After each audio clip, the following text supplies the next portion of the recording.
2024 WWE SummerSlam. Match predictions and preview. WWE SummerSlam is set to take place on Saturday, August 3rd, starting at 7 p.m. Eastern Time. 7 matches are currently scheduled to take place, and they are as follows: Drew McIntyre vs. CM Punk. Sami Zayn vs. Bron Breakker, Intercontinental Championship. Logan Paul vs. LA Knight, United States Championship. Bayley vs. Nia Jax, WWE Women's Championship. Liv Morgan vs. Rhea Ripley, Women's World Championship. Damian Priest vs. Gunther, World Heavyweight Championship. Cody Rhodes vs. Solo Sikoa, Undisputed WWE Championship. So, how will SummerSlam shake out? I'll give my predictions for Saturday's card. Drew McIntyre vs. CM Punk with Seth Rollins as special guest ref. This feud has been nothing short of amazing. It reminds me of an Attitude Era feud, where it takes months for us to see them clash in an actual matchup. They give me flashbacks of Undertaker vs. Kane, where Kane made his debut in October, but the first match didn't take place until March of the following year at WrestleMania. The build-up is amazing, and despite taking months to get the match, my interest never waned. Now, granted, Punk's injury forced WWE to do this, but I hope this type of build continues. This is a tricky match because it's Punk's first televised singles match in over a decade. You don't exactly want to saddle him with a loss right out of the gate. But he's been the smarter one in this build-up and constantly getting one over on McIntyre. Should Punk get the victory, it would be a massive blow to McIntyre being a legitimate threat to anyone moving forward. So, how can we give McIntyre the win without also damaging Punk in his return match? Enter Seth Rollins. The money match for WWE with Punk returning isn't with McIntyre, although it certainly turned out that way, but with Rollins. Had Punk never been injured, we very likely have been down a different path with Rollins and Punk already met at WrestleMania. This could easily be where the build toward Punk Rollins begins again with some type of shenanigans from Rollins. It makes perfect sense to hand McIntyre the victory, protect Punk, and jumpstart the feud we've been waiting for. Winner, Drew McIntyre. Logan Paul vs. LA Knight, United States Championship. I've become such a huge fan of Paul. He simply gets the business, and has adapted so quickly. His massive reach brings in a lot of fresh eyes to the product that likely never would have given WWE a chance to begin with.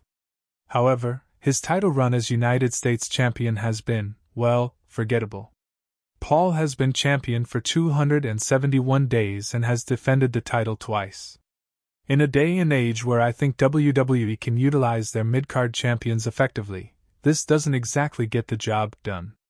Regardless of whether Paul is a champion or not, he'll still bring eyes to the product. That's why I'm under the belief he'll drop the title tonight on Saturday. Fans, not me, have been clamoring for Knight to get his opportunity to shine. At some point, if Knight continues to fail in his big matches, fans aren't going to care anymore. The time is now to crown Knight the United States Championship and bring that title back to TV each and every week. Bayley vs. Nia Jax, WWE Women's Championship. I can't imagine many have enjoyed Bayley's latest title reign. After defeating Io Sky at WrestleMania, Bayley feels like she's treading water. Having her separate from Damage Control was needed to set this match up, but it feels as if she hasn't been able to recapture the fans. I always thought Bayley as a heel has been much more effective than her work as a babyface. I wonder if WWE recognizes that as well. Unless something shocking comes out of this match, which I don't know what that would even be, I think Jax will come out victorious. The WWE Women's Championship is stale right now, and while I wouldn't say Jax will change that, I don't think Bayley is the answer either. Liv Morgan vs. Rhea Ripley, Women's World Championship. This is the women's match I have a lot of interest in.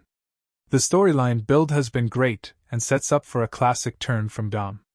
The Judgment Day crumbling has been ongoing for weeks now, and this is the perfect way to drive an even deeper wedge in the group. I've enjoyed the faction a lot, but I think the time has come to separate them. Don't forget, this group originally started with Edge, who was quickly eliminated from the group a few weeks later. While Ripley technically lost her title, after vacating it due to injury, I'm not under the belief she wins it back here at SummerSlam. If we're going to further push this storyline between Dom, Rhea, and Liv, it makes sense for Liv to be the one with the championship and Rhea in pursuit of it. Morgan needs the title more than Rhea at this point, as she has still yet to have that lengthy title run. Dom is the one that would perfectly help her retain and give this storyline the swerve we need. Sami Zayn C. vs. Bron Breakker, Intercontinental Championship. I was shocked when Zayn took down Gunther at WrestleMania to become the IC champion. I was even more shocked when Zayn defeated Breakker at Money in the Bank. If you haven't noticed, WWE has strapped Breakker to a rocket ship after he received his call-up from NXT. Sure, you can argue that he shouldn't be winning the IC championship in his first shot. But let me tell you something, he won't be losing on his second try. WWE has done a great job of building up Zayn once again. After his incredible run with the Bloodline concluded, it's fair to say that Zayn took a step back. It's hard to retain that type of relevancy after exiting one of the biggest storylines in the past decade, but this has done wonders for Zayn. Not only did he take down Gunther, but he stopped what was the biggest threat to his title in Breakker. This time around, I'd expect a very brutal start for Breakker, while Zayn plays the feisty underdog who won't quit early. In the end though, Breakker should be the winner of his first main roster title. Cody Rhodes C. vs. Solo Sikoa, Undisputed WWE Championship.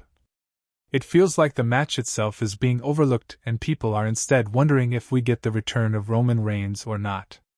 It would be the perfect opportunity to start the expected Civil War storyline, where Roman leads a group to go against Solo and the new Bloodline. One thing for sure though, is that this match will have WrestleMania-type chaos involved. A lot of interference and likely a wild final 5 or so minutes. If Reigns doesn't return, is it possible we do see the return of The Rock? Let's not forget, that storyline is far from over and this could be a unique situation to start that up again, especially where we'll see an all-hands-on-deck war coming out of this match. Regardless of who comes out, and who doesn't, this match should be a lot of drama. This doesn't feel like a situation where Rhodes drops the title already. If anything, the undisputed WWE Championship feels like an afterthought. Despite the big push Sikoa has received, I don't think the stage is set just yet for him to take this off of Rhodes. With the entire year build-up of him finishing his story, having his reign last just over 4 months would be extremely underwhelming. Expect Cody to walk out as champion, but at what cost?